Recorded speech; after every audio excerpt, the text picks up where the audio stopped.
Hello students, welcome to our e-learning. Okay, so today's topic is discovering turds, the saga continue. इसमें हम आज question answer देखेंगे. In our last video I'll explain explanation of this chapter. Okay, और आज हम question answer देखने वाले हैं. So start करते हैं. यहाँ पे आपको 4 सेक्शन है. सो आज हम फर्स्ट सेक्शन क्लियर करेंगे, understanding the text. Okay, text को समझना है हमें. So first give the reason of the following. इन सब के हमें कारण बताना है.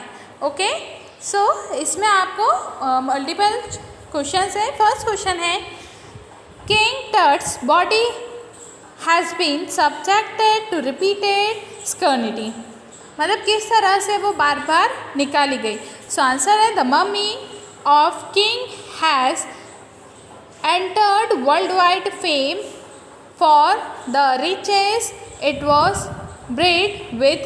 This is also speculation about the manner of death and his age of the time of death has changed. Body has been subjected to repeat scrutiny. अच्छा, main चीज़ ये था उसकी बॉडी को बार बार निकालने का कि वहाँ पे उसे जानना था. एक तो जब उनकी बॉडी फर्स्ट टाइम निकाली गई 1922 में, तो उसमें ये पता चला था कि वो सबसे रिचेस्ट मम्मी थी उस समय तक की. मतलब अभी तक ऐसी मम्मी नहीं फाइंड हुई थी, डिस्कवर नहीं की गई थी जिसके पास इतना ज़्यादा ट्रेजर हो, जैसे उनका ताबूत पूरा गोल्ड का था एंड ऑल. ओके, और यहाँ पे उनका मतलब किस एज में उनकी डेथ हुई थी वो भी डिस्कवर करना था. इस वजह से उनकी बॉडी को मम्मी को आउट किया गया था. ओके, सो ये अपना फर्स्ट क्वेश्चन था. सेकंड क्वेश्चन हम देखते हैं, हार्वर्ड कार्टर्स इन्वेस्टिगेशन वॉज रिसेंटेड. अच्छा, हार्वर्ड कार्टर की जो इन्वेस्टिगेशन थी वो वापस से क्यों हुई. देखो, हार्वर्ड कार्टर्स ने 1922 में इन्वेस्टिगेट किया था. उसके बाद 1968 में उनका फर्स्ट एक्सरे हुआ था उस मम्मी का, और उसके बाद 2005 में वापस से इन्हें इन्वेस्टिगेट किया गया. ये इतनी बार क्यों हुआ. अब देखो, जब फर्स्ट टाइम हार्वर्ड कार्टर्स ने किया था तो उन्होंने क्या क्या गलतियाँ की थी. Harvard कार्टर्स investigation was resented because he used unscientific method and illegitimate way. He was focusing more on treasure and less on culture and historical aspect.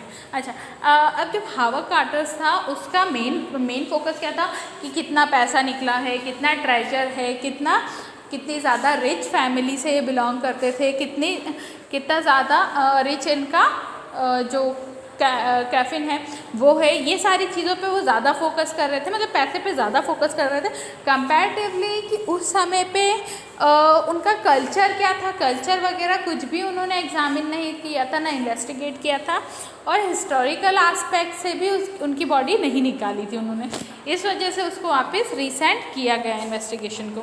सो ये second question. Now third question, Carter had chiselled away the solidify reasons to rise the king's remains. अच्छा, अब यहाँ पे जैसे मैंने आपको explain किया था कि यहाँ पे उनकी बॉडी को रीजन्स ज़्यादा हो गए थे. जो भी स्पिरिचुअल्स थे, जो उनके रीति रिवाज थे, उस वजह से कुछ चीज़ें उनमें डाली गई थी जिससे उनकी बॉडी सीमेंटेड हो गई थी, जम गई थी. तो उसको निकाला किस तरह से कार्टर ने, ये हमें बताना. So Carter found that the rituals resins had harden. और जो रिचुअल्स थे उसकी वजह से उनके रेजिन्स क्या थे, वो हार्ड हो गए थे. The result was that Tut's body had been cemented to the bottom of his solid gold coffin. और इस वजह से उनके जो कॉफिन में वो बॉडी सीमेंटेड जम गई थी. Proper force could not move the raisins. Even the scorching sun failed to lose the reason. अब पर उन्होंने क्या सोचा कि मैं इसे धूप में रख दूंगा तो शायद उस हीट के कारण, अब धूप का भी जो हीट था, सनराइज भी था, उसका हीट भी कितना आया था 149 डिग्री तक, जो कि हाईएस्ट टेम्परेचर था, वहाँ तक भी गया, तो भी उनकी बॉडी में कोई भी इफेक्ट नहीं हुआ, वहाँ पे भी वो फेल हो गए। So he got the resins chiselled away to raise the king's remain. तो इस वजह से क्या है, उन्होंने छोटे मतलब पार्ट्स में उन्हें उसमें से निकाला, रीजन्स में से निकाला। ओके, सो ये हमारा थर्ड क्वेश्चन था। Now come to the fourth. Tut's body was buried along with गिडेड ट्रेजर। ओके, सो आंसर है the people of ancient Egypt believed in resurrection of the death. The king was extremely rich, so Tut's body was built with graded treasure. The eternal brilliancy was meant to guarantee resurrection. Things of every day use were also built with the king. अच्छा, यहाँ पे जब उसकी body रखी गई, जब उन्होंने inspect किया तो वहाँ पे क्या चीज़ें देखने को मिली कि जो उनकी रेगुलर काम में आने वाली चीज़ें थी वो भी उनके साथ रख दी गई थी। साथ में जो उनको खाने के लिए पसंद था, वाइन रखी गई थी उनके साथ। साथ में उनके साथ क्या रखी गई थी, जैसे उनका उस्तरा रखा गया था, नाइफ रखा गया था, मतलब इनके और बहुत सारी जो उनकी वैल्यूएबल चीज़ें थी, उनकी ज्वेलरी जैसे रिंग्स हो गई, इयररिंग्स हो गए, नेकलेस, ये सारी चीज़ें भी उनके साथ रखी गई थी। शूज़, क्लॉथ्स, अगर वो वापस से रिबॉर्न होते हैं तो ये सारी चीज़ें उनको हेल्पफुल रहेंगी, ये सारी चीज़ें सोच के। Okay, now come to the question number 5। The boy king change his name from Tutankhaten to Tutankhamun. ये मतलब किंग टट का नाम तुतनखातेन था, तो उन्होंने तुतनखामुन क्यों बदला। ओके, तो यहाँ पे हम आंसर देखते हैं। तुतनखामुन मीन्स, जो नाम उन्होंने रखा उसका मतलब क्या, living image of Amun. Living मतलब एक जीती जागती मूर्ति किसकी, आमुन की। He was a major god in ancient Egypt, और ये बहुत बड़े देवता थे पुराने इजिप्ट के। किंग अमेनतॉप फोर्थ, जो किंग अमेनतॉप फोर्थ मैंने आपको एक्सप्लेनेशन में बताया था, जिन्होंने आमुन जो वहाँ के गॉड थे उनके सारे मंदिर क्लोज करवा दिए थे, तो उन्होंने क्या किया, स्मैश्ड द इमेज ऑफ आमुन, और उन्होंने उनकी इमेज को मिटा दिया था। And got his temple close, उनके मंदिर भी बंद करवा दिए थे। तो टट ओवरसॉ restoration of the old way, he changed his name to express his belief in Amun। तो उन्होंने सारी चीज़ें वापस से रियून तो करी, और साथ में उन्होंने क्या किया, अपना नाम भी इस तरह से रखा कि हाँ मैं भरोसा करता हूँ आमुन पे। ओके, सो ये था आपका 5th आंसर। अब हम क्वेश्चन नंबर 2 पे आते हैं। यहाँ पे आपको कुछ डिस्क्राइब करने हैं क्वेश्चंस को। सो फर्स्ट है, list the deeds that led Ray Johnson to describe Akhenaten as wacky. Akhenaten को एज विकी क्यों कहा गया है, वेकी क्यों कहा गया है। So Akhnaten means the servant of the Aten, that is the sun of disc. He removed the religious capital from the old city of Thebes of the new city of Akhnaten known as Amarna, has smashed the image of Amun, a major god of closed his temple. These dates led Ray Johnson to describe Akhenaten as Weki. एक word छूट गया बेटा, यहाँ पे वैकी last में आएगा, तो वो आप ऐड कर लीजिएगा, WACKY। ओके, सो यहाँ पे जो अखनातेन थे, उन्होंने अपने सर्वेंट्स को ये ऑर्डर दिया था कि जो सन डिस्क है उसे आगे बढ़ाया जाए, और जितने भी मंदिर थे वो सारे उसके अकॉर्डिंग ही क्लोज किए गए थे, क्योंकि वो क्या अपने आप को ही देवता मानता था। Okay, so now second question, what were the result of the CT scan. CT scan का रिजल्ट क्या रहा। So the result of CT scan were quite encouraging. 1700 digital X-ray image in cross section were created. A gray hat appeared on screen.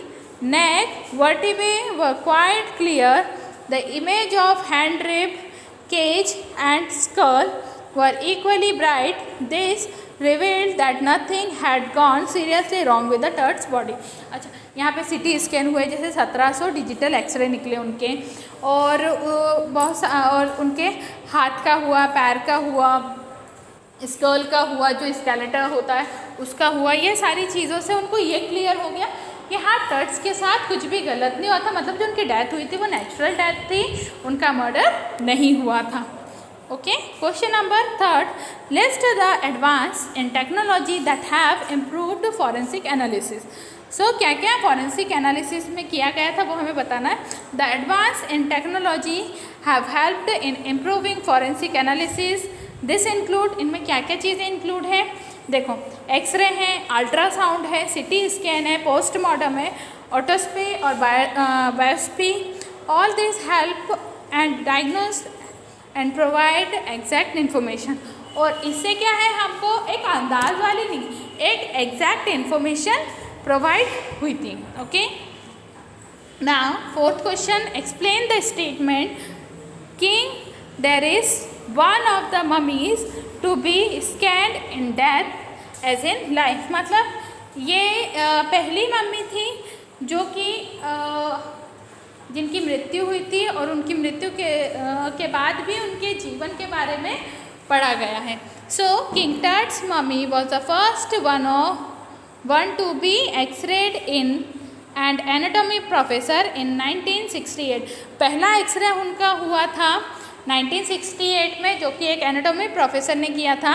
उसके बाद on 5th January 2005 CT scan created virtual reality and produce like image. और उसके बाद 2005 में CT scan हुआ था, जो कि उनकी एक वर्चुअल लाइफ जैसे किस तरह से वो दिखते थे वो सारी चीज़ें सामने आई थी। किंग टर्ट is one of the first mummy to be scan, और ये पहली मम्मी थी जिन्हें स्कैन किया गया था। Thus in a death as well in life that moved Wrigley ahead of his countrymen। और ये सभी के लिए एक ऐसी चीज़ थी जो अनोखी बोल सकते हैं हम, कि जो लोगों ने पहली बार देखी थी, और ये सबके लिए गर्व की बात थी। Okay, so this is your chapter number 3, discover Tut's. The saga continues. Question answer. First section, understanding the text, is completed. Tomorrow I will provide you some other sections. Okay, and if you like, so send in a comment box and click on a like button. Okay, and if you have any doubt about this chapter, so you can comment in comment box. Okay, thank you students, thank you for watching this video.